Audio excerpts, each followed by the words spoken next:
Yeah. On one band. Like if they joined Facebook on like January 31st. When I see that they've got their members of 350 groups, and it's all multi-level marketing. I ban them. The protocol is to go into the groups. Not more than 350 groups.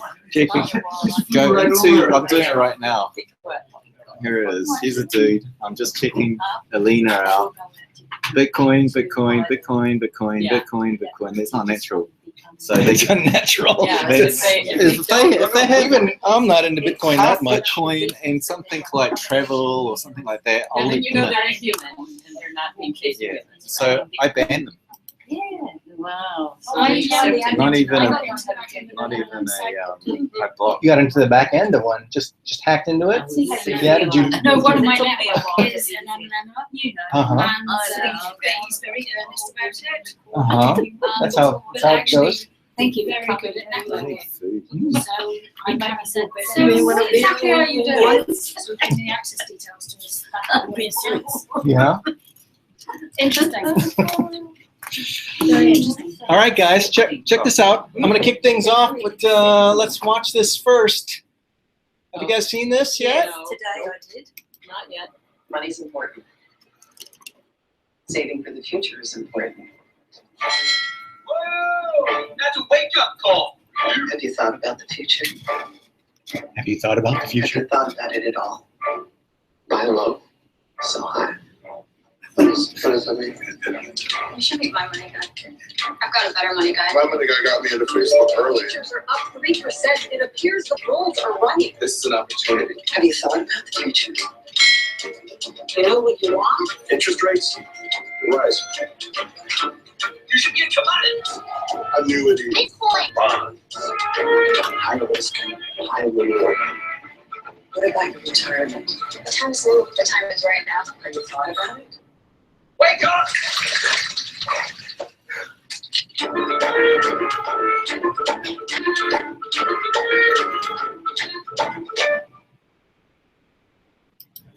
All right, did you guys catch it? It was quick. Did you guys see Bitcoin that? and the Super Bowl. Yes, that was a Super Bowl commercial. Legitimizing. I heard about this. Yes, over 100 million people watched that commercial, and it was very quick, lickety split. Could have missed it, but yeah, Bitcoin at Super Bowl. First time mentioned during a Super Bowl commercial. I think that's pretty interesting. You know, last year we looked at the PayPal commercial. Do you guys remember that? That they ran during the commercial where they were like, money is changing, and it was like it seemed like an advertisement for Bitcoin, but it was an advertisement for PayPal. Yes, and the guy who spoofed it and made it about Bitcoin. That's right. That's right. Made him take it down. Now we have a real commercial for Bitcoin. So, who was it? What company? Wealth Simple or something like that. I think it's like an automated wealth management tool. But anyway, very, very exciting. Welcome, guys. It's Tuesday, February 7th. Time for the filter number 113. We've got a great show here. Don't want to miss it. We've got a little bit of local news. We're going to give you an update on Andreas Antonopoulos. A little Andreas Antonopoulos news. Hey, welcome. Come on in. We've also got a little local news. Bitcoin 101 happens Saturday the 18th of February. You want to mark your calendar there. What are we going to talk about tonight? Well, this is the filter. We like to filter all of that crazy Bitcoin news that's going on all around the world so that you know what's going on. You don't have to read it all. We try and find the most interesting stuff for you to look at. So what are we going to do tonight? We're going to look at the Bitcoin logjam.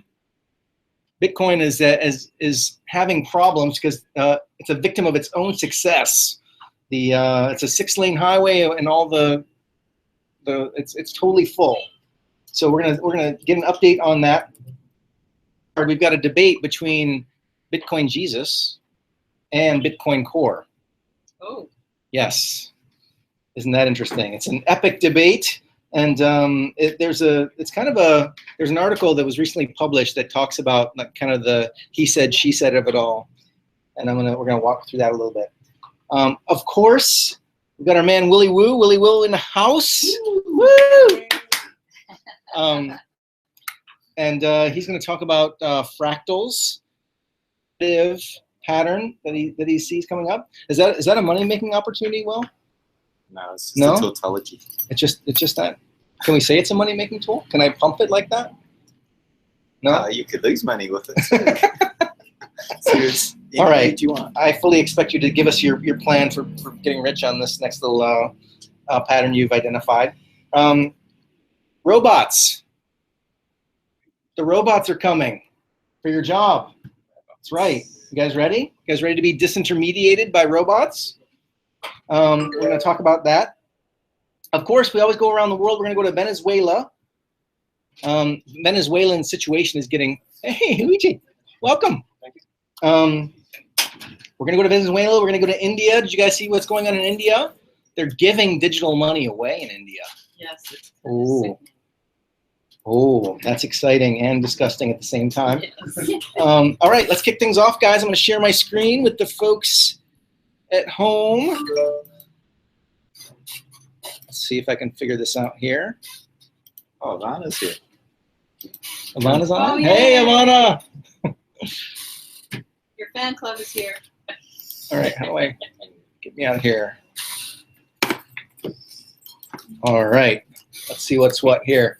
All right, don't forget today after the show we're going to the Onion, Mark. We're going to get some fish tacos. All right. Oh yeah, fish tacos, and I think it's Layla's birthday tonight, so we're going to celebrate Layla's birthday.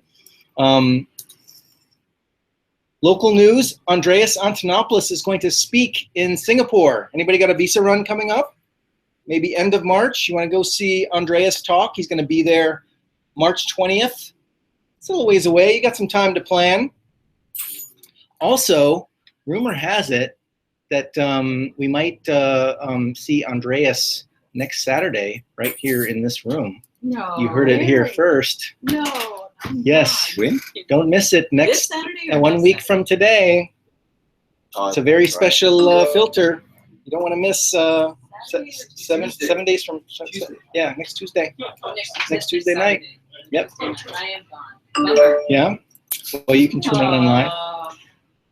Andreas update. All right, let's take a look at the price, guys. Wow. Price. What is Yes. going on here? Relax. Check it out. It looks like a Mount Everest we're climbing here. The latest Bitcoin average, $1,057. Now that's a little bit misleading. That's the global average. The dollar price is down around 1,042, but that's still pretty high. Still over 1,000. Seems like things are going north, doesn't it? Well, but for the past week, it's been kind of boring. It looks pretty boring to me. We've gone from We had a very exciting jump. It happened over a few hours. Do you see? this little guy. Yeah. What are we down here? 930. So a week ago, we were at $930. We're over $100 more per Bitcoin in 1 week. That's a lot of. What happened here, Will? I don't know. It just jumped. Well, actually, you could see it setting up. Like Trader Talk, you can see it setting up, consolidating, and then they were Yeah, looking this is for. a consolidation. It could have gone in either way, right? There's a signal going that's going to break any moment, and it went up. So everyone piled onto that direction. Yeah, And this looks almost like a little mini thing that goes on sometimes with yeah, Bitcoin. that's just again called consolidation after a spike. Mm-hmm. You see the same thing happen, then it consolidated to a flat bit, and It's still a flat then bit? it was waiting for direction and it was down, so Mhm. everyone piled onto that. And then it hit support. You see the support, the previous historic support? Oh, this is the support. That dip, where it dipped, it got support. There. So that was taken as support, and see it bottomed And so it out bounced there off and that bounced off this there. little area. Yeah. Interesting. So for the third week in a row, our volatility figure has gone down. Last week, our 60-day volatility figure was 8.1, 1.4. So it was kind of a boring week, I guess. We saw the average volatility for the last 60 days going down. Any comments on that, Will? What was Does this? I'm curious. Does this take into account volume? Like, because up and down on lower volume, does that mean it's less significant? No, it's just price volatility. It doesn't do volume. No.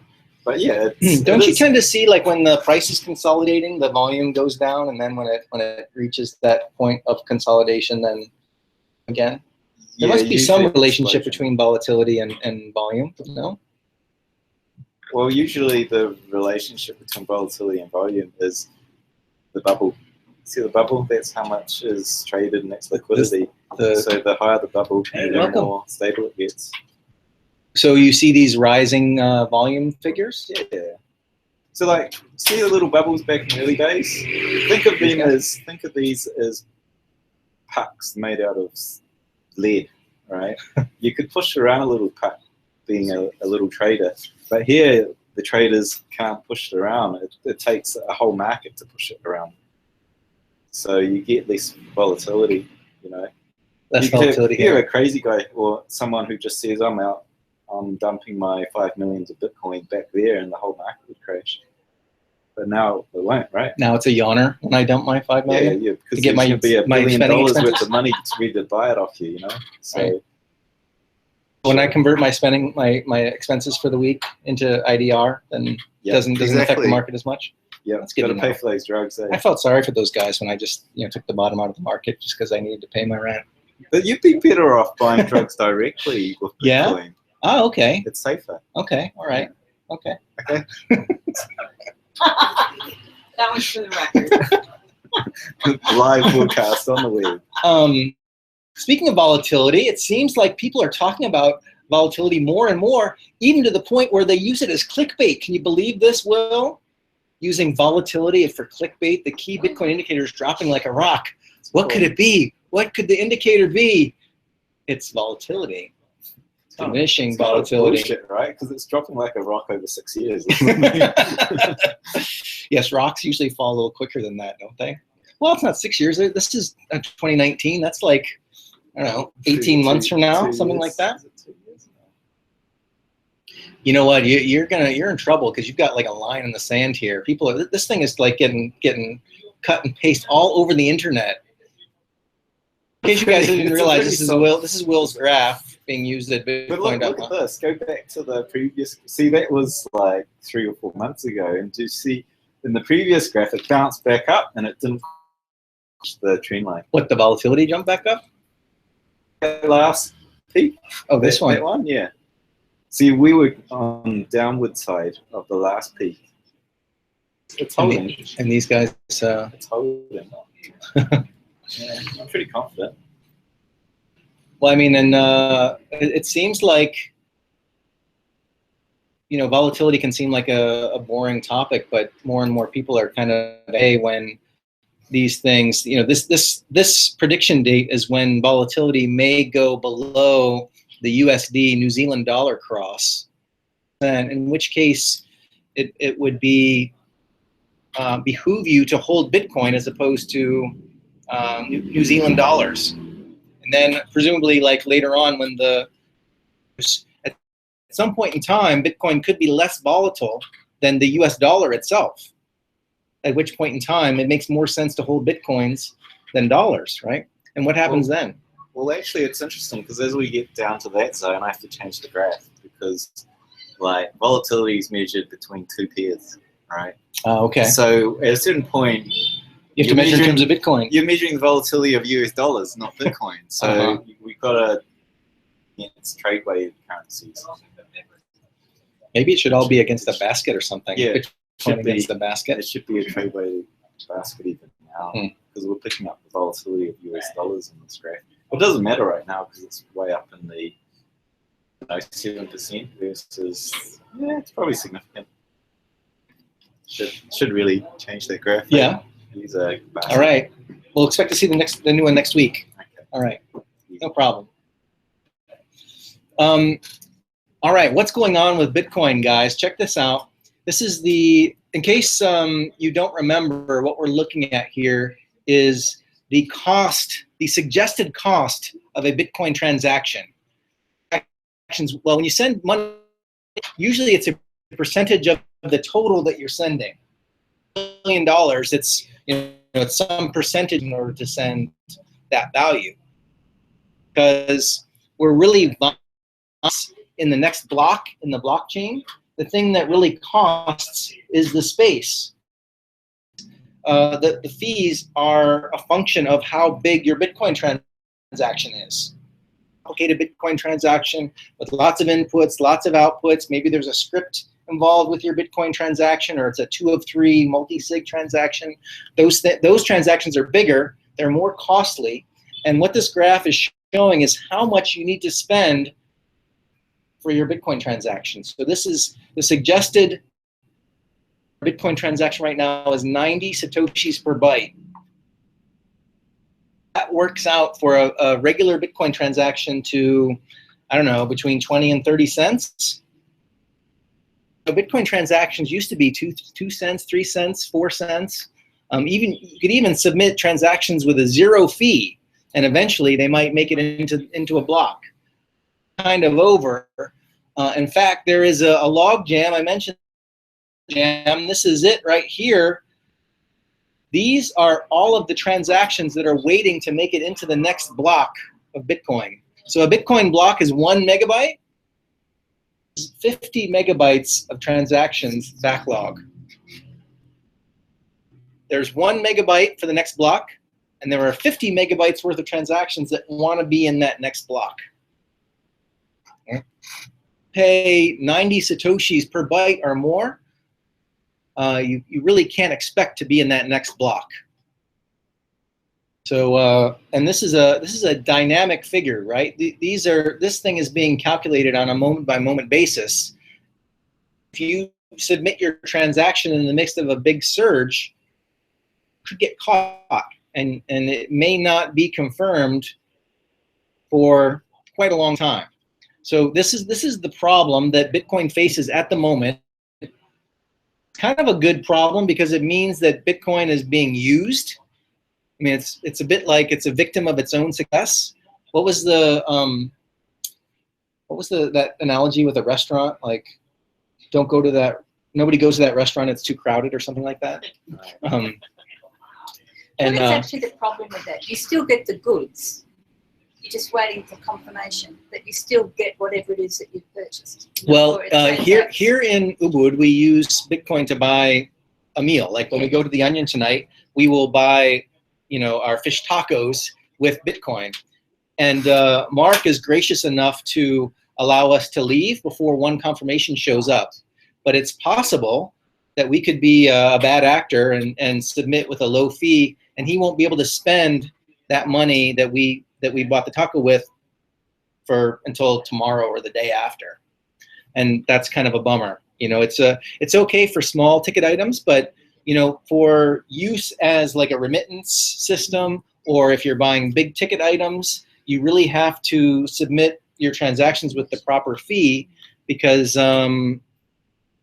it ruins the utility, or it hampers the utility of Bitcoin as money for a long time for your transactions to clear. So yeah, that's the world we live in. Check out this graph. This is the block size, and you can see how it's a straight line across here. That's 1 megabyte. So every kind of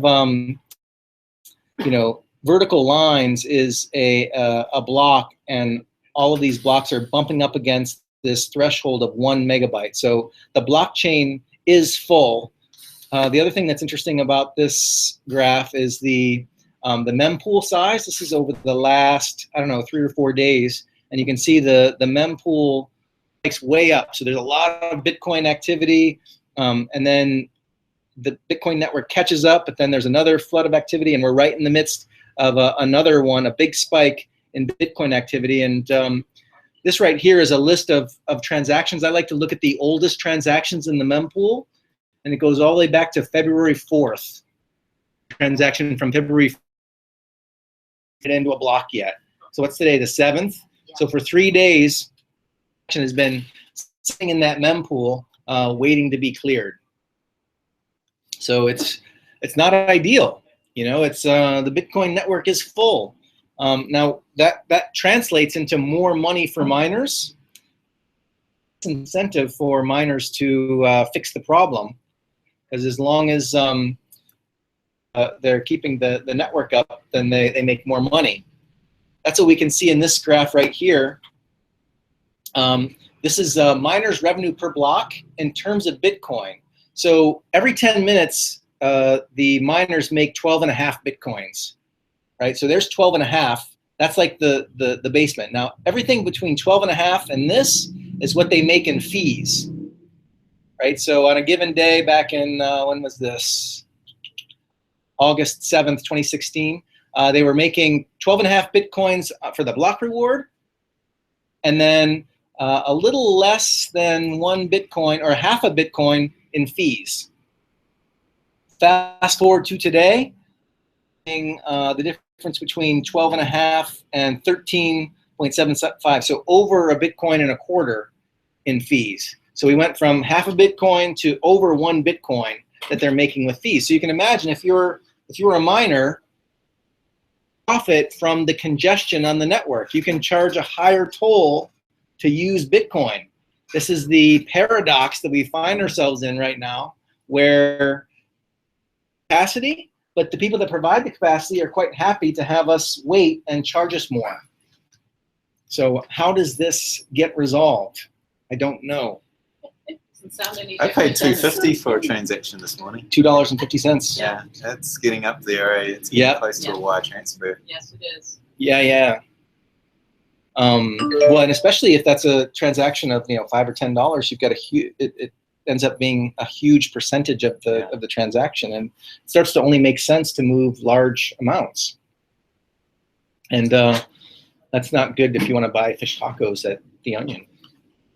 And it's very similar to taking a toll on a bridge. You can get it. You can have It a is. fast way and pay more, Yes. right? Now the effect is much more dramatic if you look at it in terms of U.S. dollars. Check this out. This is the same time period, but because Bitcoin has gone up in value, you can see that they're making drastically more money Mr. Ducko. in terms of U.S. Can't buy dollars. that. Maybe later. Yes, they're making, because Bitcoin has gone up in value, and these miners, presumably their expenses are fixed, right? They've got electricity costs that are fixed. They've got server space that's fixed, HVAC, cooling. They've got to pay their developers. Presumably they're paying them in local currency. So the fact that the value of Bitcoin itself is also going up means that it's especially nice for these miners. I think they're probably, it's interesting.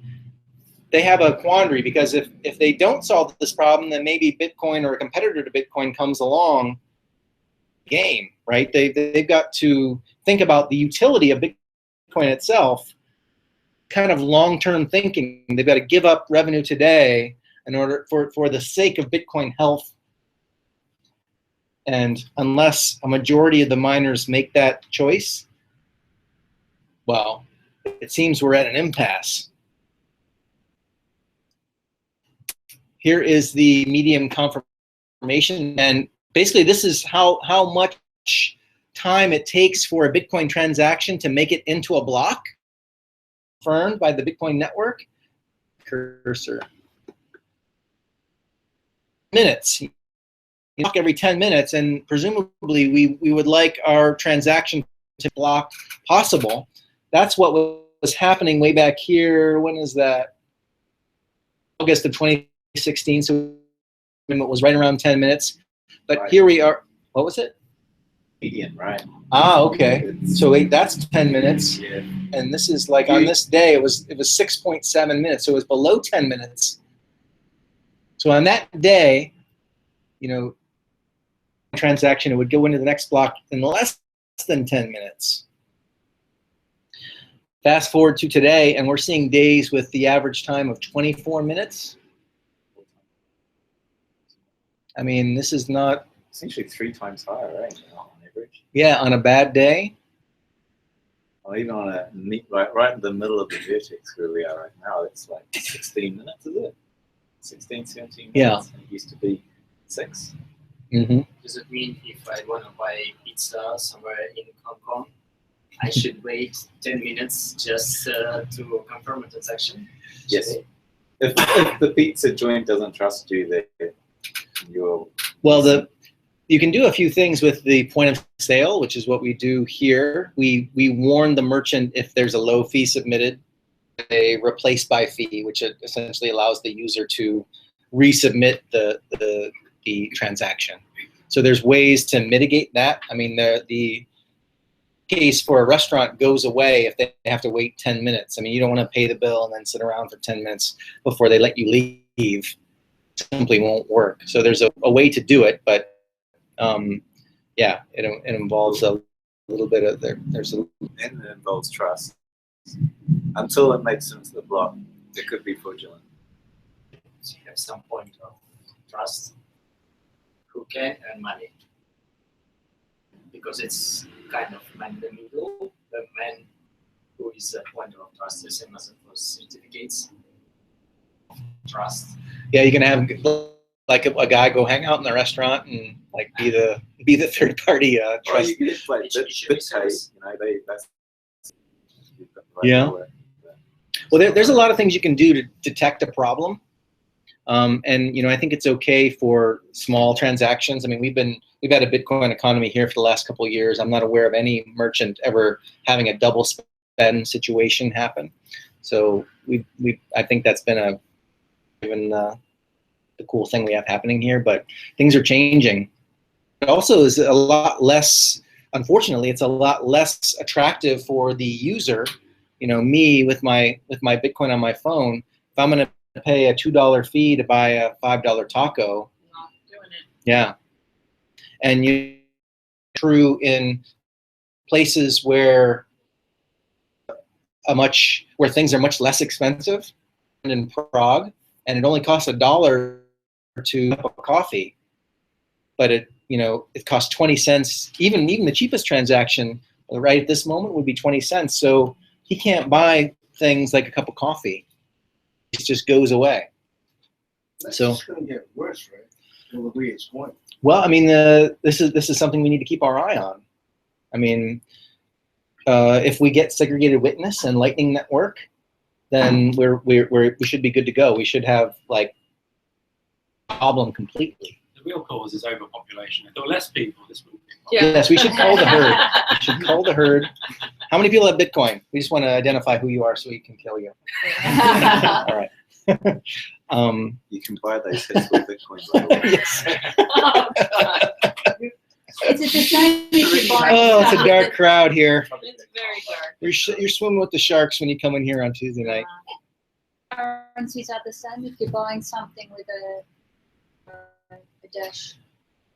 Are you getting the Well, there are same other fee? payment coins. The other payment coins aren't congested because no one's using them.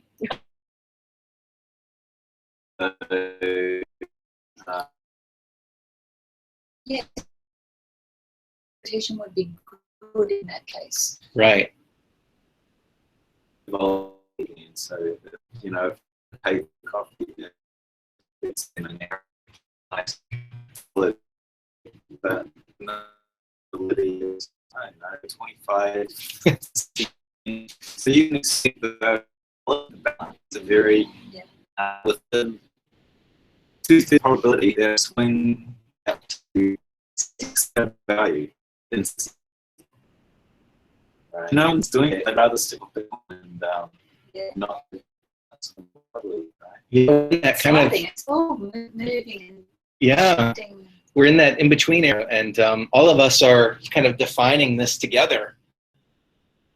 We want to do as merchants, deciding what we want to do as consumers, and move to Monero because it's less expensive, faster, a better payment option. Is that a bad option because it's volatile? Well, if we all use it, maybe we'll become less volatile. Got a very clever hedging mechanism so that you can peg these things to a currency that's less volatile. So this is a crazy time, and I don't know. I feel like we're pioneers. We're in the jungle.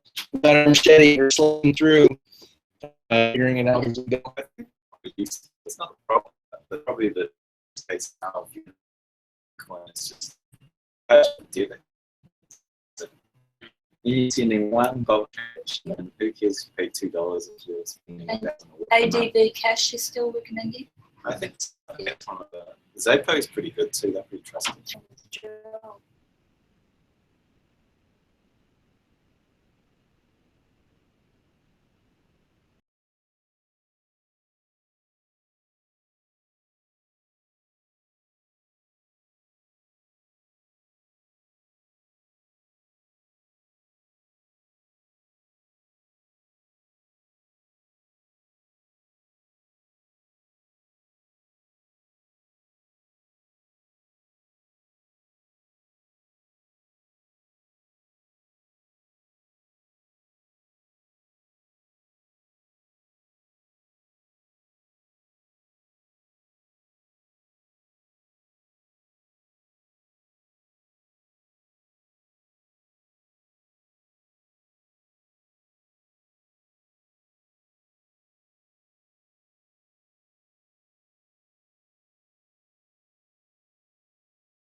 Fraud, but there's a limit right now, and the limit is 1 megabyte worth of transactions pulled away and processed every 10 minutes, and that's the congestion we've got. So how many miners have you got? Regardless, it's the number of there's a choke, a ceiling on how much they can process, and it's around 3.3 transactions per second. Transactional volume that this network will handle, ceiling of 1 megabyte. Per miner, so the miner that gets that block.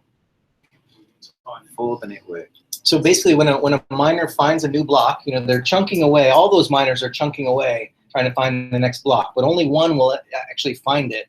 And when they do, they get the block reward. And then they find all the most transactions that are in the mempool. You got 50 megs of transactions that are trying to make it in. They just cherry pick all the most expensive ones and put them in their block. 1 megabyte for the most expensive then. Yep. And then they get the block reward and then all those fees.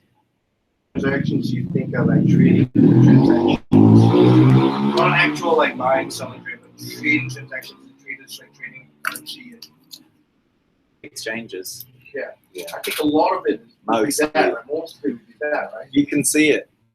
You can see the transactional rate go up as soon as the price spikes. Traders move in. So traders are basically hogging the.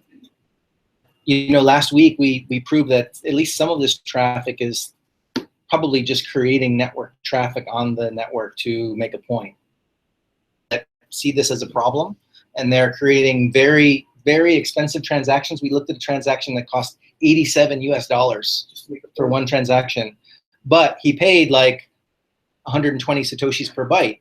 So his transaction was definitely going to make it into the next block, but that's one transaction. There's thousands waiting, 1/10 of the next block size to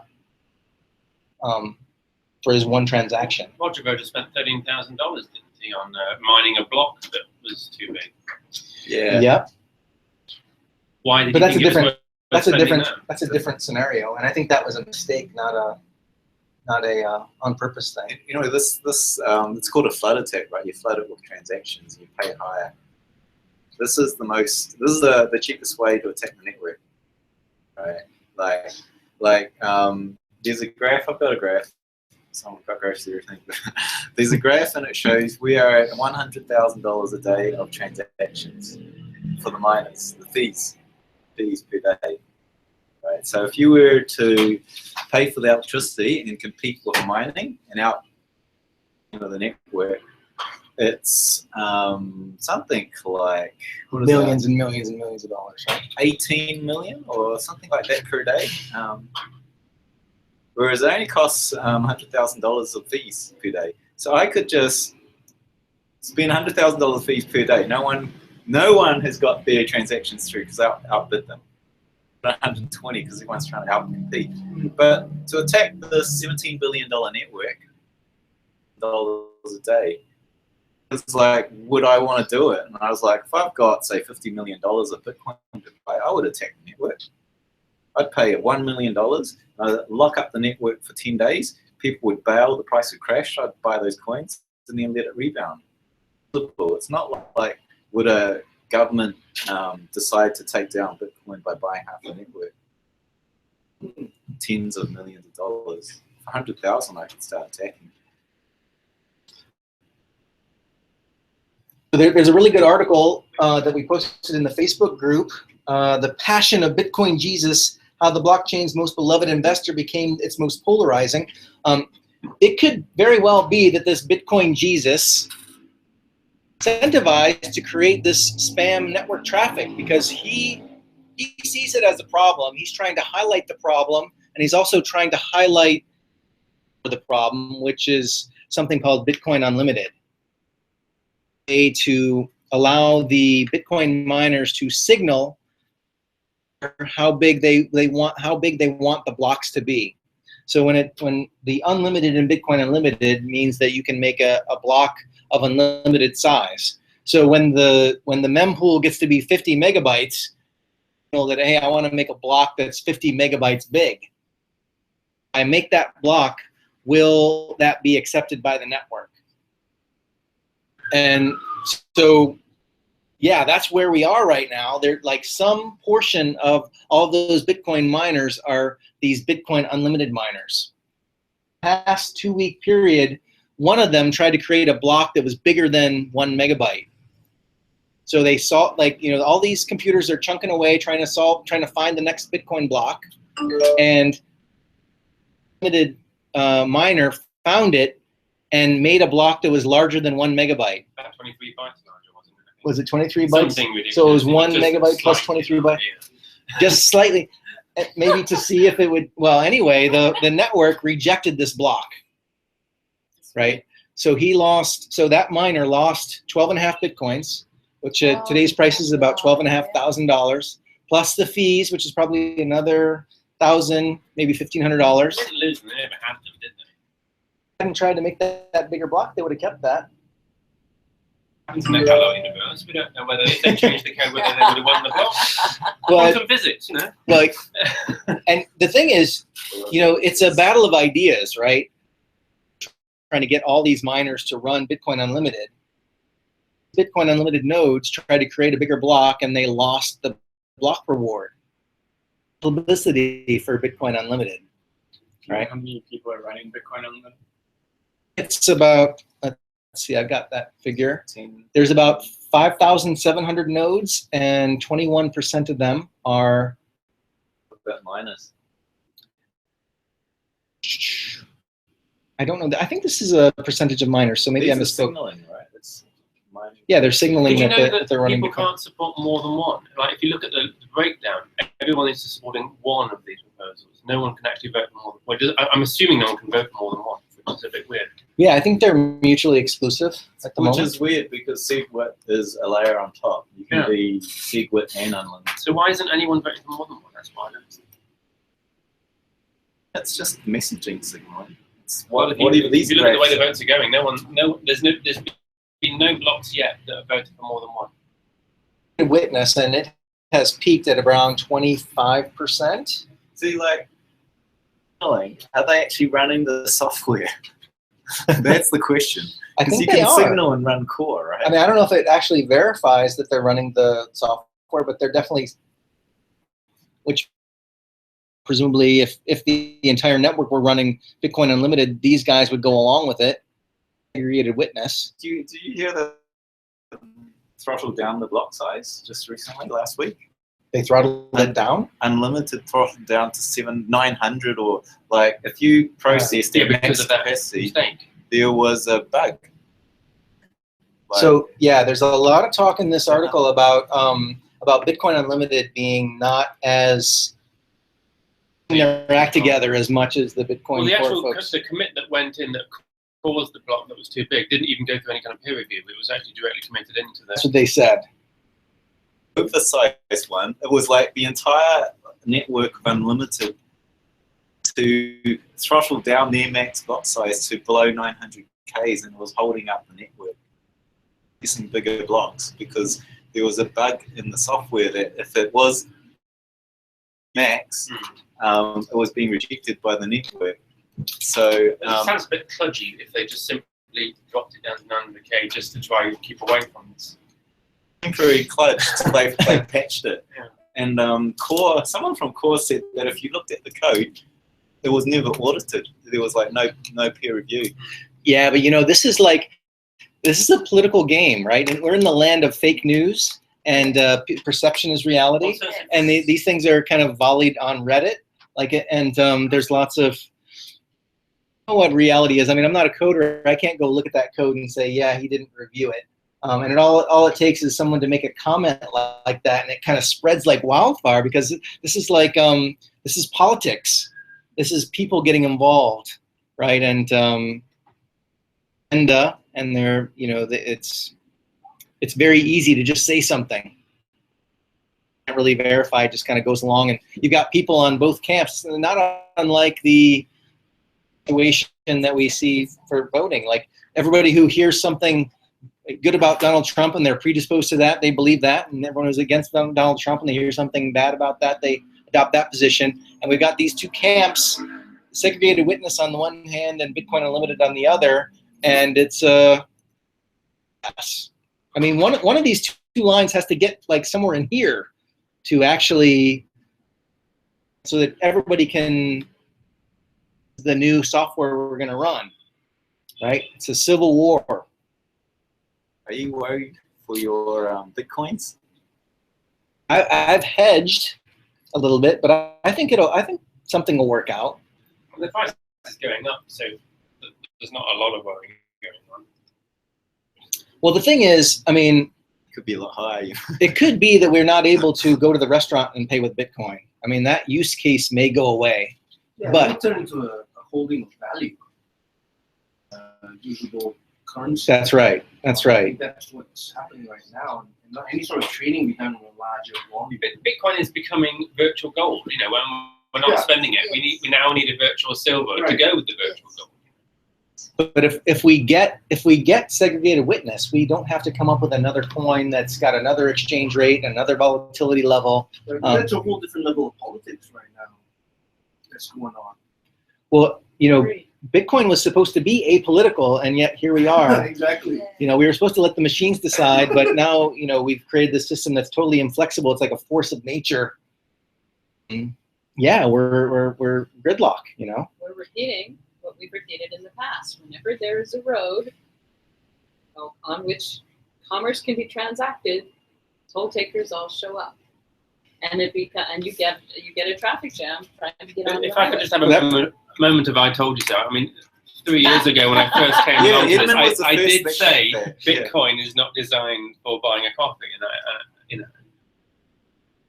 That. It really wasn't designed. Jousting in Woodhills for 3 years, Gary. Like, there's evidence that shows Satoshi was thinking off-chain, like Lightning Network, right from day one. It never was. You look at how it's built; it's never designed to scale.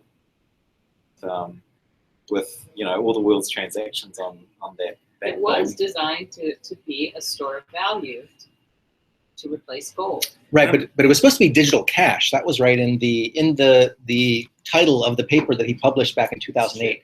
A peer-to-peer digital cash system. These people that cite that, but like if you look at his vision of it, like deep down in the weeds, you go yes, and then I'm working on this other thing where I can go off network and peg value and so forth, and that's the only way you can do it, because otherwise you've just got one. Well, but we're back at the gold problem where if you became very wealthy, you couldn't plug it around, right? We're back there. Yeah. Yeah. Well, I mean, presumably we can do something better here in our modern age. I mean, I would like to see Bitcoin be used for a cup of coffee. That if we can get to segregated witness and have Lightning Network, and then we can denominate everything in our world in terms of Bitcoin. Right. If we have to start thinking about, well, I can't buy this with Bitcoin because it's too, the fee will be twice what this is worth, then you have to start doing exchange rates in your head, and you have to start using something else. And like Will was saying about Monero, the volatility goes up and down too much for these other coins. So we need to take advantage of Bitcoin's low volatility, and now we've got this log jam. Who's going to make a decision on segregated witness? There's nobody. We have to come to consensus. How does this happen? By culling the herd. How many people are segregated witness? How many people are Bitcoin Unlimited? They'll probably fork, and then one of them will die. It's or they'll just come up with something very clever that can utilize the system as it is. It'll stay the same, and we'll have a less perfect world. But I mean, this is there's a great analogy to IP version 4, right? The thing that runs the internet, IP address that 563.264. That's IP version 4. We're now on IP version 6, version 4, because that's what's on all the routers. I mean, it's hard coded into the entire internet, and so we can't make the switch. And there was always, IP version 4 wasn't built for Skype, working, or commerce, or any of that. And somehow the technologists were able to make all of that stuff happen on version 4 of Internet Protocol.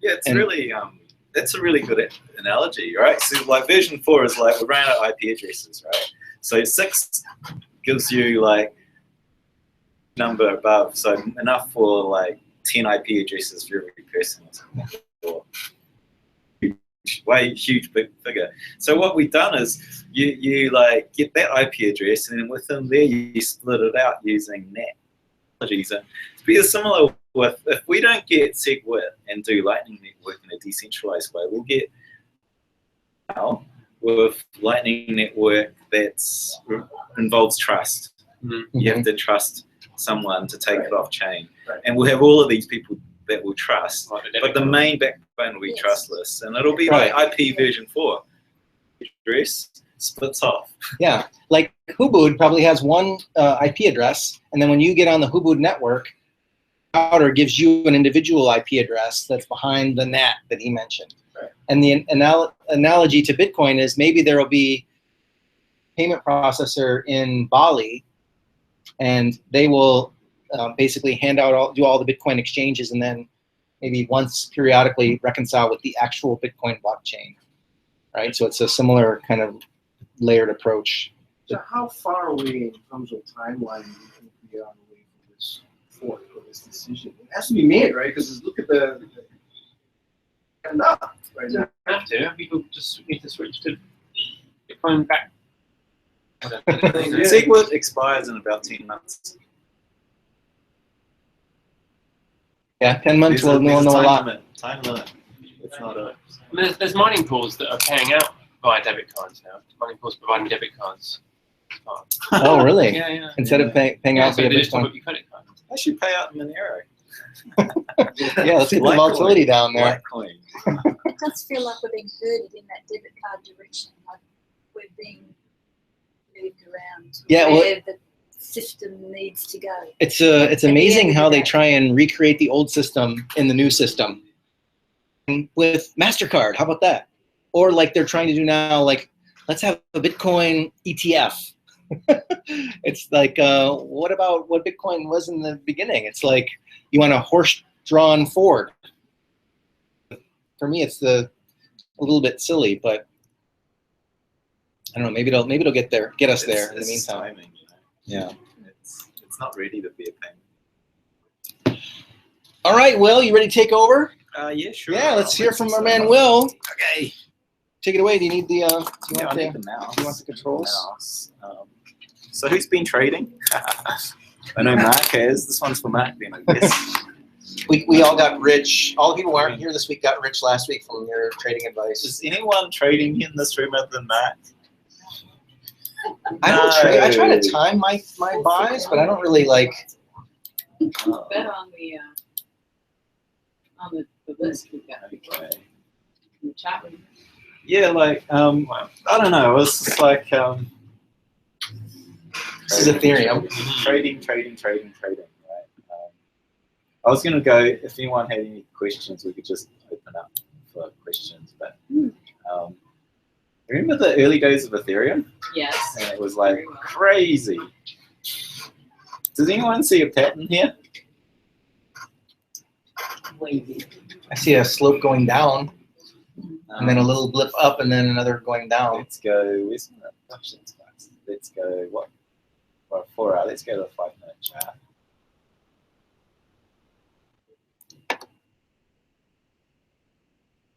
Nice. So look at this. Bump, flat, and then up, and then a hollow down. So it happened again. Down, flat, up. Happens at all scales. Did it again. It's a fractal. Right? It's a fractal pattern. You kind of see this a lot in the charts. And in fact, I was talking to a guy who's working on a hedge fund, and they've got this computer program that trades automatically that they're working on, right? And what it does is it transforms this shape into a frequency domain, all different wavelengths, and then they can see, and then they can like do a high pass filter or low pass filter. So like all the little ups and down little wavelets get filtered out, and you just get the base layer. And they start trading on the base movements. And they said sometimes you can get like, when they do this transform into the frequency domain, it looks like your stereo when it's showing all the frequencies. And you can put that on. It was like low frequency, high frequency, and there's a signature.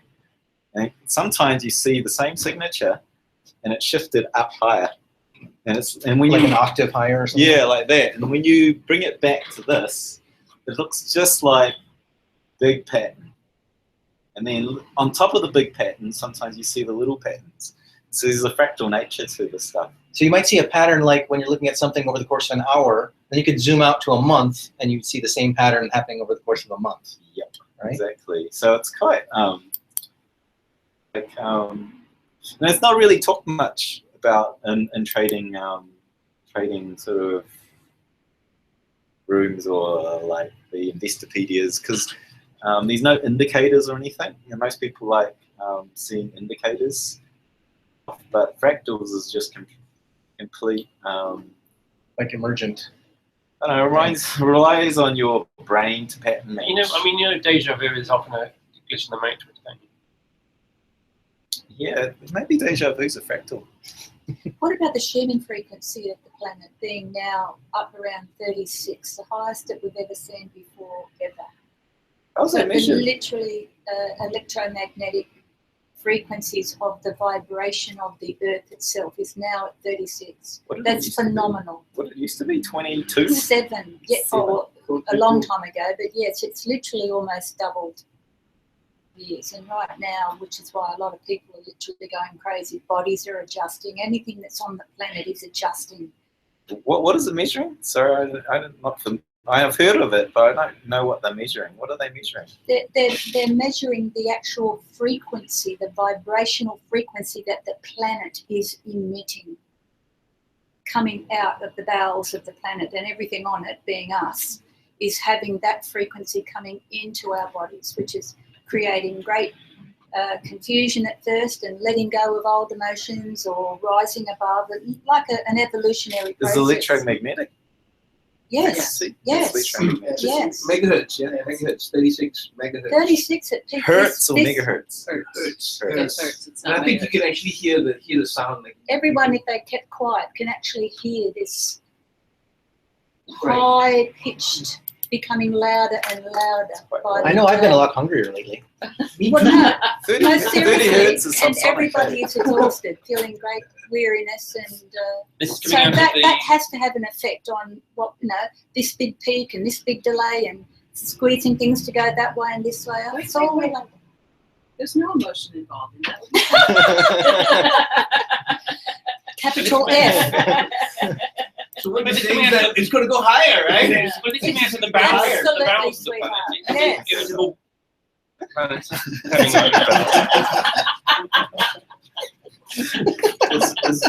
Is Mother Earth losing its cool? She's releasing big time. Yeah. Yeah. So, do you see these two graphs? Do they look similar? Yeah, you can see similar. Look at the time scale. This is a 2-year, there's a 1-year trend here. And this is our 2-year bear market and recovery. Okay, so they're both multi-year timescales? This is almost a year and a half time scale. Oh, that's 1 year. This is sub 1 year. And that's 2013. 2013. This is like, so you remember the Bitcoin rallies go up waves after wave after wave. But this is like the wave and the wave after. And the structure of each wave is very fractal, right? They're very similar. Right? So this one took, see, Bitcoin's slowing down in its frequency. And this is what happens with mature stuff, right? It slows down. Early days it's a bit frantic. The earlier waves are even faster. Right? So, I mean, pretty like, we could probably do. Yeah, they're very similar. Way. Probably do this with the previous wave as well. So are you finding these patterns just by eye or using an algorithm? By eye. I think like unless you've got Google's cat YouTube video neural network, your brain's way more powerful. His brain, Edmund's.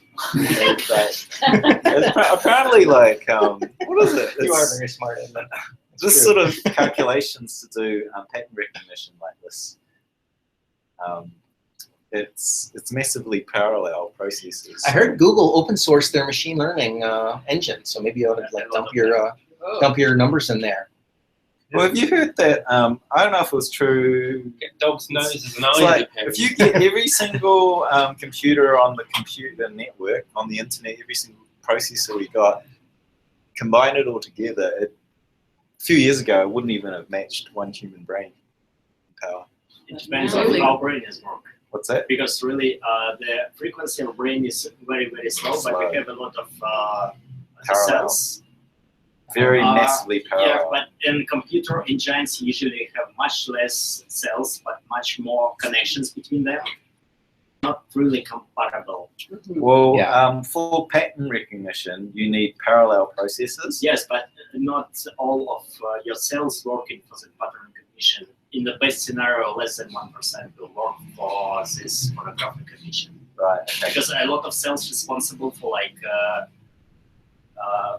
eating, to move our heads and to feel something part of our brain, responsible for the blood pressure and so on. They doesn't involve to any processing of what we see or what we hear.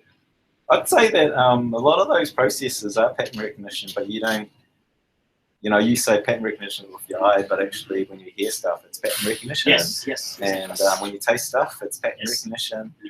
Your reflexes. Sensory. So, like, I could also take this waveform and play it through an audio pattern and listen for the pattern, and it would probably give another take on it, which is probably worth doing. Right? I do all sorts of crazy stuff there. I'd like to hear that. But sometimes I'd like to hear the sound Open of mic night. Open mic night. We'll totally try it. I call this piece Bitcoin 2013. Yeah. So let's go here. Check this out. Okay, so I did. This is the trading. This is the tradable stuff. This is what I wanted to hear about. This is like people are going, what's happening with the price? And this is, look, this is from October. Isn't that the shape that we saw in Close Encounters of the Third Kind? It looks like the shitcoin pattern to me. It is actually the shitcoin pattern.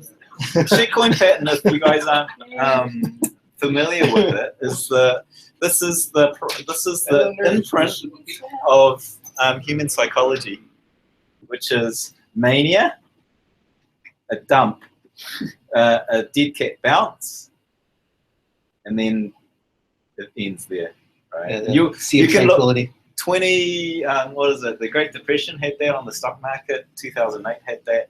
But so that's quite a common pattern. You can see it in all coins. But here you've got that same pattern repeating again and again. So one, but in this case, because each coin has its own personality. You saw the one with Ethereum. That was the personality of Ethereum.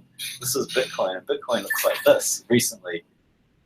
Peak, down, and then two little peaks and a trough in between, and then a down, up, and then out. And this happened here, and it looks like we're setting up again. Yes, it's paint by numbers. Twin peaks. And we're so we should sell now. Sell now and then buy at we 5. are peaking at what is it, 1,060 as of this hour. Yeah. And then it's gonna dip, and like looking at the last dip. Before it peaked, usually there's a little dog leg thing where it sort of contests the price. Right. And this one was a little bit skewed, went up and down, but that was the dog leg. And you see it dipped to that dog leg or whatever, that test level, and then it carried on up. And yeah, it was here and it dipped to that. Oh no, that was up here. Excuse me, is it an Elliott waves? Is it what? Is it Elliott waves? No, this is just a fractal pattern. So I don't know how far it will dip, but I think it'll be a little dip. But then 5 will probably dip to this ledge of support here. So, and I think that's 920. So your 5 is too low? Is that what you're saying? No, because I put the 5 below it, so it's probably going to level up, right? And so then it's going to. So we can, if we hit, but paint by numbers. If we get to the 4, that's a confirmation that the pattern is happening, which means that we should sell when we get to 4. Sell it all and then buy again at 5. Yeah. And then rebuy at 6. If everyone's watching this and doing that, then it'll work. If everyone follows this, it'll work. Yes, this is what the herd does. This is the The more people, the better. This credit is principle at work. this is Should make the next one at 1400. But this, remember the time frame here. This is like, because it's actually set the time frame by doing the start of that pattern. So it's probably not going to happen tomorrow. That looks like tail end of February. if everyone followed this advice and everyone sold and there was no one buying, then the price would go to 0. I think you're overestimating our audience. Yeah, but if everyone's believing it, they would also buy at number 5 here. They would follow it very closely if we get the word out on this. So, and then look at this. Look at this. What someone posted below it. There's a you see, thirsty. So if you're a trader, this is called a cup and handle formation. Goes down and goes up, and then this is the handle. And he's saying this is another cup and handle fractal pattern going like that everywhere. And I think that is that it? Yeah, that's it. Cool. All right, cool. 6 months from now, we'll all be retired. All right, let's see what we got here next. Just like Barry. We'll buy an island. All right, let's go to Venezuela, shall we? The largest Bitcoin exchange in Venezuela has been shut down. Sure Bitcoin on hiatus amid Venezuela Bitcoin crackdown, as if those poor Venezuelans didn't have enough trouble. Let's see, where's my highlights here? Hold on a second. $50 for a lettuce. $50 for lettuce. Let's see what we got here. US or what? The Venezuelan Bitcoin exchange Sure Bitcoin informed its customer services would be suspended temporarily. According to the exchange, Sure Bitcoin's banking partner Banesco closed the firm's account.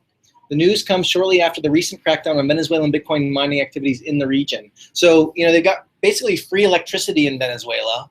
People are smuggling in these little ant miners and mining Bitcoin on Amazon Prime and getting groceries delivered to neighboring Colombia, and then smuggling in the food, right? And so the people that have done this, there's been a crackdown by the authorities, and they're busting these Bitcoin miners, saying they're stealing electricity, even though electricity is free for everybody. But because they're using it for Bitcoin, they're cracking them down. And now they've closed the exchange, or I'm sorry, the Bitcoin exchange, because the banks are saying, well, your customers can't move money in and out of the exchange, so they're dead in the water. This also happened in Turkey, by the way. The largest Bitcoin exchange in Turkey was just shut down because all the banks are going to allow you to get money into the exchange and out of the exchange. And what's really interesting about that is, you know, Mother Nature finds a way. I mean, people are doing this because they've got a currency crisis in Venezuela, right? And for every Bitcoin miner they catch, I'm sure there are lots and lots of others that they are not catching. And what these banks are doing by shutting down the banking relationships is it's forcing people to get creative about banking. And what they're talking about doing in Turkey and other places are things like, do you remember last week we talked about Abra?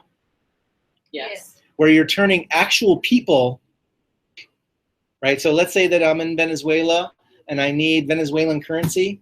I get a little app and there's 10 people within a 1 mile radius of me that will give me cash for Bitcoin, and vice versa. And so if you've got an on-ramp, off-ramp to, you know, fiat money versus cryptocurrency, like you start to not need the bank, right? And I think the banks and the governments are really biting their nose to spite their face, so to speak, and pushing the innovation into, you know, hey, we don't need you guys anymore. We've figured something out. And it's really kind of a beautiful thing. I mean, some of these people are having a tough time because the government is clamping down on them. It's really being this test case for the revolution. Yeah, it's the canary in the coal mine. You know, fiat money around the world. I mean, central banks are broke, and we will see this kind of thing manifest in other places. I mean, we've already seen it in Cyprus with the bail-ins. We've seen it in Greece with the austerity measures. Italy is now having problems. Venezuela, of course, and this has happened in the past in other countries like Argentina, etc. And it's interesting, you know, being in a place like Indonesia that had their own currency problems back in the late 90s. The population understands that these things can happen, and so they're in a better position to appreciate what Bitcoin can do. And it's I think probably the innovation will probably happen not in the developed economies of the world, but on the fringes. So are they using Abra then in Venezuela now? Not yet, not yet. They're just now rolling out Abra. Philippines and U.S. if you have a bank account. They did a pilot. Bank account, you must transact through a bank account in the U.S. But you can download Abra today and get an account, and they're going to roll out globally in February. What's the topic? It's something about faking your location where it is allowed. Is that? Well, but you have to actually meet a person if you're gonna be a bank teller. Yeah, it's a physical network, right? It's like Uber. What's the reason they're not allowing it everywhere? It's rolling it out. Yeah, they just did a pilot in Philippines, and they're now going to roll it out everywhere. And you can expect, it's kind of like Uber or Airbnb. There's going to be people in different geographies that are like, no, you can't do that through the system. And, you know, especially in places like Venezuela, they're going to say, look, I need to buy food. You know, I need Modi's plan might just backfire enough when Opera comes to India. Well, I'm glad you said that. That takes us to India here.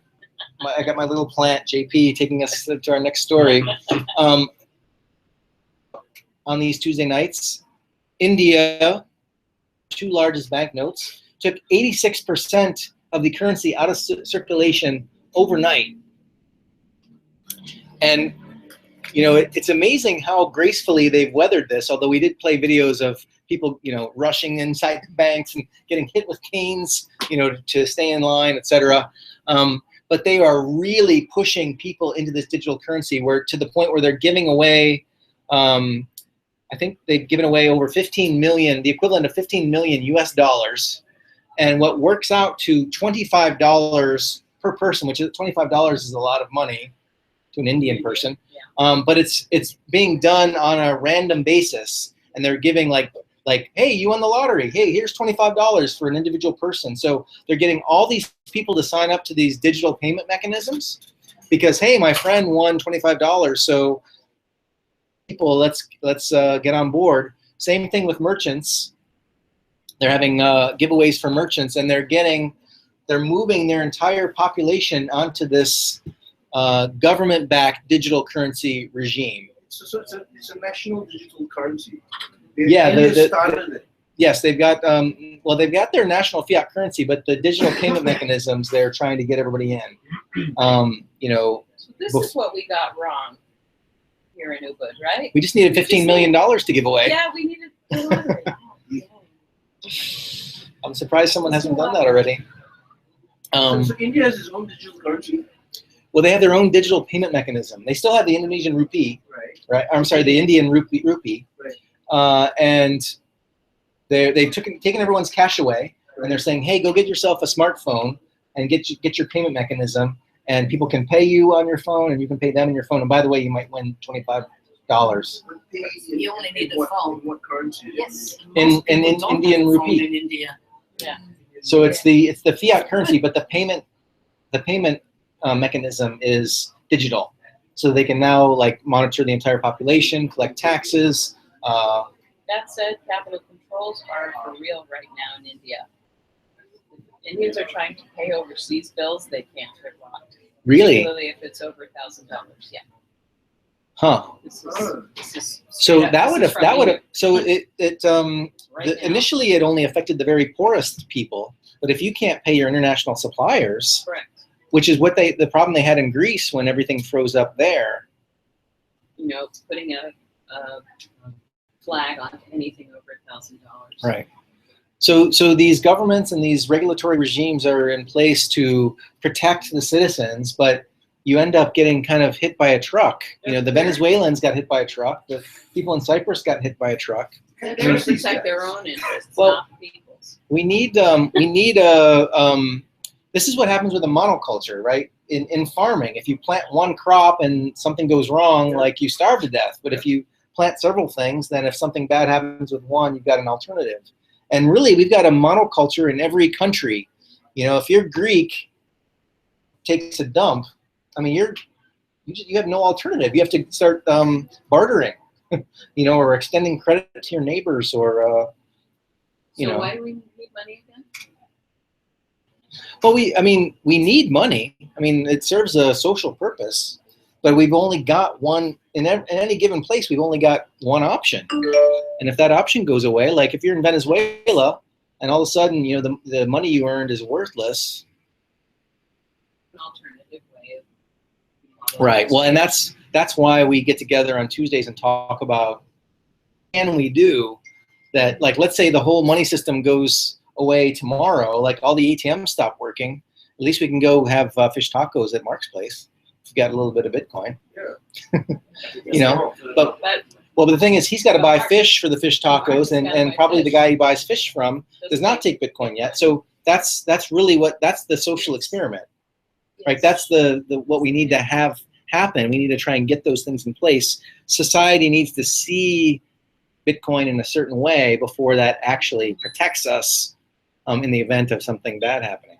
But if you will all use Bitcoin, the government's payment mechanisms will fall because the central banks are expand a lot of money to the economics, and if average people will use not the local money but some kind of Bitcoin, their government's economics will fall. Yeah, well, they lose their power. That is a mechanism of control. And actually, in Indonesia, they have laws like you have to price things in rupiah, and you can't do. I mean, I think the spirit behind the law was because large companies were coming in and doing these big contracts and denominating the contracts in dollars. And all this economic activity was taking place not using the Indonesian money. And so there are laws in Indonesia where you have to use Indonesian currency. Right. It's so it'll be interesting when you know, these places around the world start to use alternatives because they have to, and they don't have to. I think in a lot of countries they prohibited their Bitcoin and other currencies. For example, in Russia, it's strictly forbidden to use any non-real currencies. So yeah, right. But check out the Politburo. See how many $100 bills they have stashed in their mattress, right? They make it illegal for everybody else, and they're probably the ones that actually. But still, you cannot buy coffee or pizza or anything legal from that currency because True. Currency itself is, yeah. If you have to show your prices in a certain currency, what's to stop you just having an updatable display that just shows what the current rate is based on the market rate, the currency you're really working with? I mean, you'd still be keeping within the law, then, wouldn't you? Yeah. I mean. When you sign a big contract from your partner company, the contract for the few months, there is a law in most countries that this document should be signed in local currency. So right. You sign the contract for the next year, and it should be locked for local currency. Right, and that does to a certain extent protect the economy because, like, let's say that you've bought a bunch of equipment over time from a U.S. manufacturer, and that you need that equipment over the course of 18 months, and then all of a sudden, you know, the rupee is worth half as much compared to the dollar as it used to be. All of a sudden, your whole project doesn't make sense. It's no longer profitable. Your expenses have doubled, and there's no way for you to pay off that expense. Whereas if you were denominated in your own currency, then you're insulated from that occurrence because you're earning your money in your local currency and spending your money in your local currency, and it no longer matters if there's a huge shift in the exchange rate between your debt and and some foreign currency. And that's what LET systems are about, right? The local exchange, I forget what LETS stands for, but that's exactly what they're. So and there are towns that just make their own shareable currency locally, right? It only works locally, and yeah, that's what Stephen originally came out to Indonesia to do. Mm-hmm. Get those in the wake of the Asian contagion Correct. Back in the late 90s. Exactly, Yeah. and it has worked for a long time. However, of course, large central banks don't appreciate its virtues. Mm-hmm. You can imagine. That's kind of interesting because it's almost like they're subsidizing like Bitcoin in a way, the Indian, because it's like everyone gets a phone and gets the India coin app, and they're like, oh, this thing actually sucks. But like I've got my phone now and I know how to use digital currency, so I can just. Yeah. I still don't get how they're digitizing the currency because like they're still using rupiah. They've just got an app that. Yeah, they're keeping track of the number of units of the currency on the phone as opposed to on a piece of paper. So they have India coin then. So it's like India coin where you go into and you buy. Yeah, they still call it a rupee though. It's called a rupee. I mean, you can have 100 rupees in your hand, or your phone could say 100. So they're holding like $25 now on their phone. Yeah. Indian rupee. The problem is that half of the population doesn't have a phone and is not related to any bank. Yeah. That's the problem. Yeah, but they're just poor people. Screw them. And what Right, happens, yeah. what Like happens if 80% of not India. literate, you know, Is that for sure? I thought That's they why were they first. I was there many times. Only big notes are taken out. Yeah. I couldn't get to anyone. Not mine, not theirs, anyone. Okay. the same reason. See the little spike on local bitcoins in Venezuela. Yeah, you can find that on. Yeah, local bitcoins is taking up the slack. I posted that on. But yeah, I don't have a link on here. On the other thing you covered, see that Twitter article? Click below the other one. This one? Check that survey out. This survey? Yeah. Oh, it's different. Oh, shoot. Yeah, I think we've,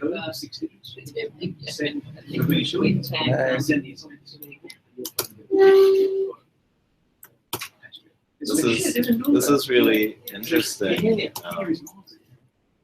Like, yeah, you need to vote to get the. You want to vote on one? Should I vote? Yeah, vote. Or can you see the results? Can you see the results? I think you have to vote to see the results. This is the community. 75% want SigWit, but it's not what the miners are signaling. There's 1,300 votes there. Well, yeah, it's a little bit dubious, the Bitcoin Unlimited nodes, that maybe they're spinning up a bunch of them, you know, on services or DigitalOcean or something, and they're not really real. The mining pools just need to signal what they want, right? They don't even need to be running. Like it's just in the messaging when they sign the block. Yeah, you know what? It's hard to know like what this is made up of, though. I mean, there could be no miners voting here. Yeah, which means it doesn't matter. But again, this is misleading because you have to pick between them, whereas you should be able to vote both. Yeah. Okay. Anyway, that was like a few topics ago. I've got one more topic that I want to talk about. We're starting to run out of time, but I want to get your opinion on robots are coming. The robots are coming to take your job. Everybody, don't freak out all at once. What is going to happen to society when robots are able to do just about everything better, faster, cheaper than human workers? What do you think?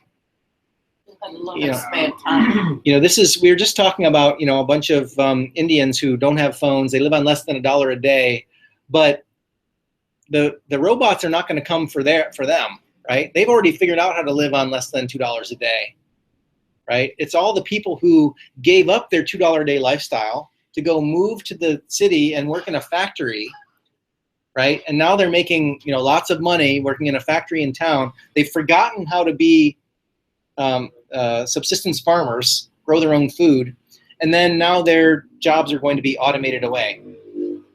In this article, one of the things they cite is Foxconn. You guys familiar with Foxconn? These are the guys that make the iPhone. These are people that live in such awful conditions that Foxconn had to build suicide nets outside of the windows. The suicide jumpers. No. Yeah. The working conditions are that. The thing that these people's jobs are going to be automated, and that's what they're talking about doing, is creating robots that can do all of the incredibly repetitive tasks where people are exposed to dangerous chemicals.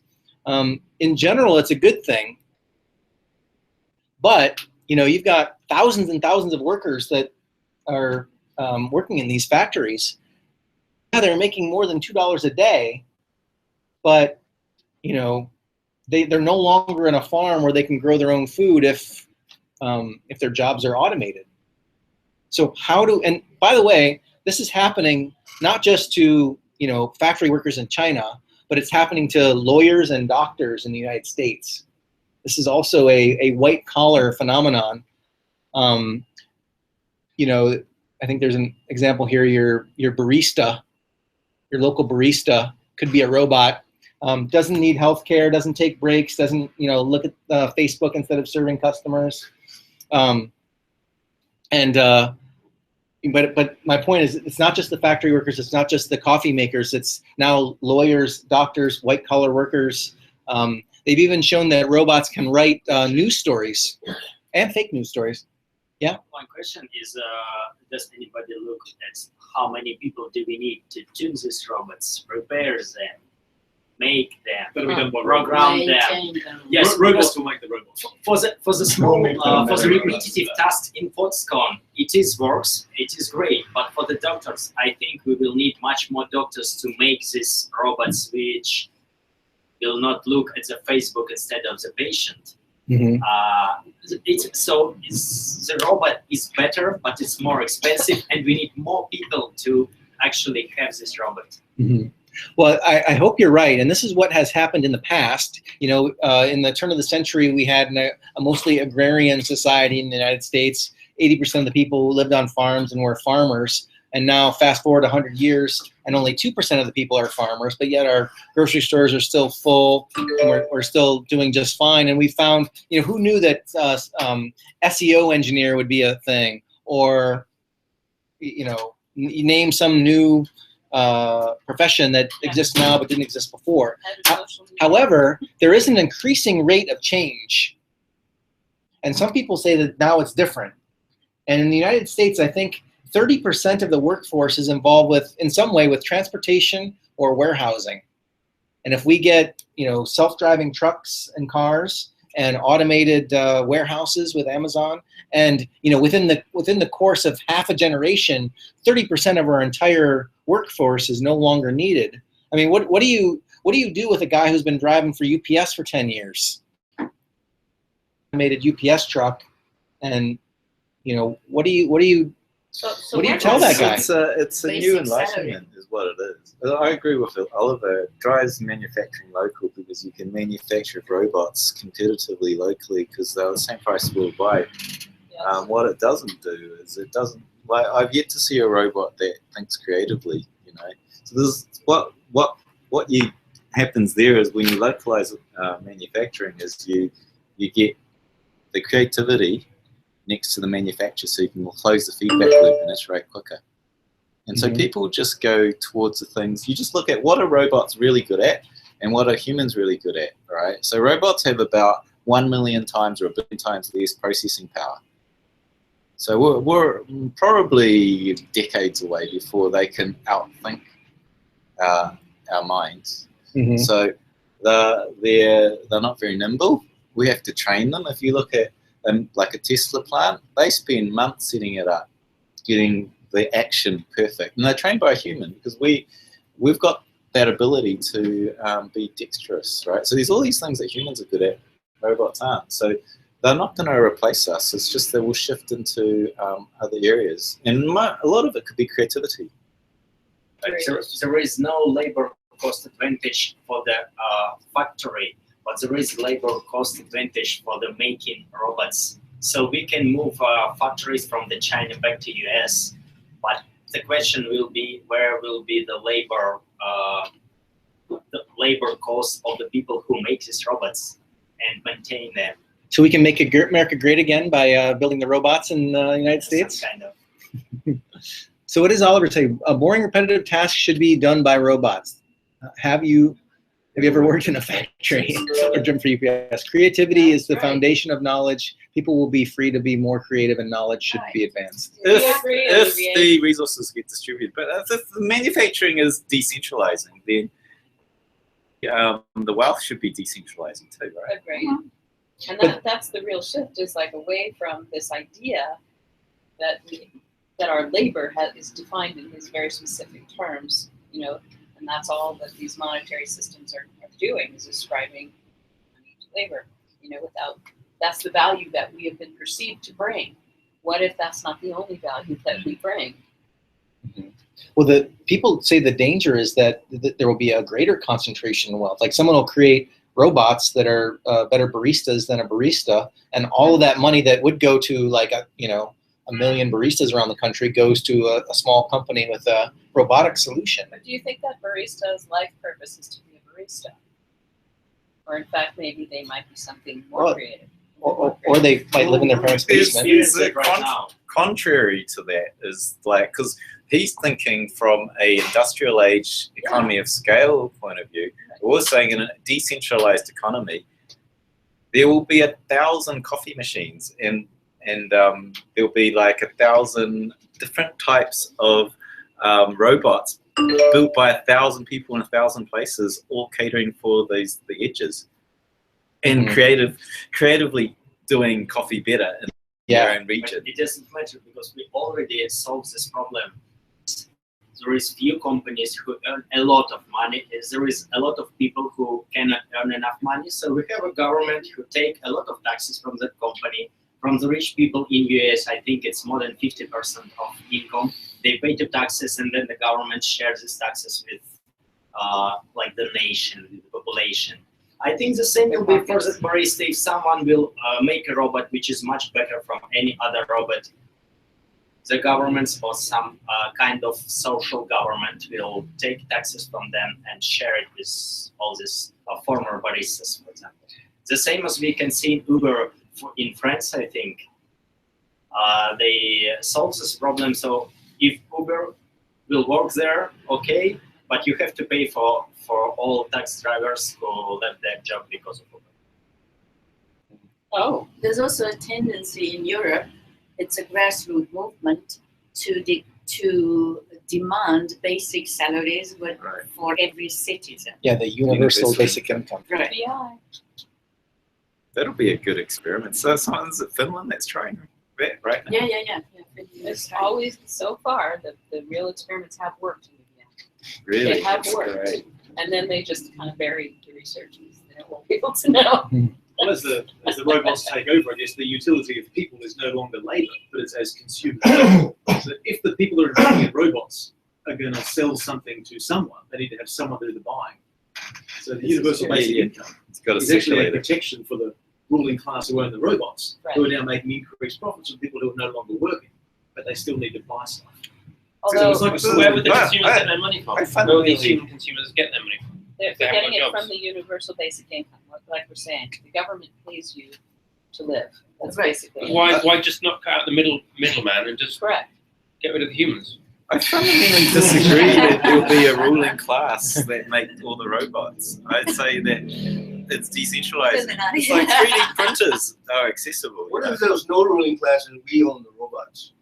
So you'd Yeah, have a robot, you'd have yeah. Willy Robot, and then you'd have Gary Bot and Mark Bot.